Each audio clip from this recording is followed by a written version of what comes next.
আলহামদুলিল্লাহ, অবশেষে পাখি ডিম দিয়েই দিল। সেদিন সকালে গিয়ে দেখি পাখির বাসায় একটা ডিম।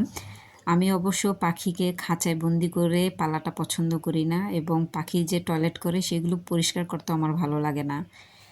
কিন্তু অনেকের ভিডিওতে দেখতাম পাখি নাকি গাছে এসে বাসা বেঁধেছে, ডিম দিয়েছে।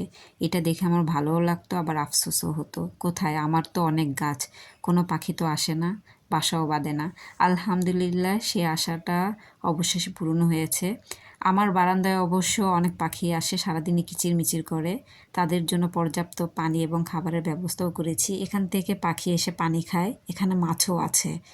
আর ওই যে ওইখানে আমি কিছু চালের ব্যবস্থা করেছি, পানিও রেখেছি, বাহিরের পাখি এসে জানি খেতে পারে।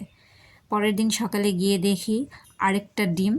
তো 2টা ডিম দিয়েছে, দেখে তো আমার খুব ভালো লাগলো। মা পাখিটা এখন এখানেই থাকে, সে যায় না বলা যায়। সে আগে সকালে আসতো, দুপুরবেলা চলে যেত, এরপরও তার কোনো খবর ছিল না। এখন সে সকালে আসে, দুপুর পর্যন্ত থাকে, বিকালে একটু বিরতি নেয়, পরে সন্ধ্যার থেকে একেবারে ভোর পর্যন্ত থাকে।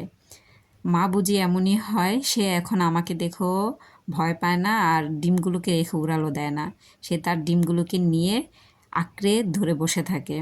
এই সুন্দর মোমেন্টটাকে আমি ক্যামেরায় বন্দি করেছি এবং আপনাদের সাথে শেয়ার করেছি। যারা এই ভিডিওটা দেখছেন অবশ্যই মাশাআল্লাহ বলবেন, জানি এই ডিম থেকে ফুটফুটে 2টা বাচ্চা ফুটে।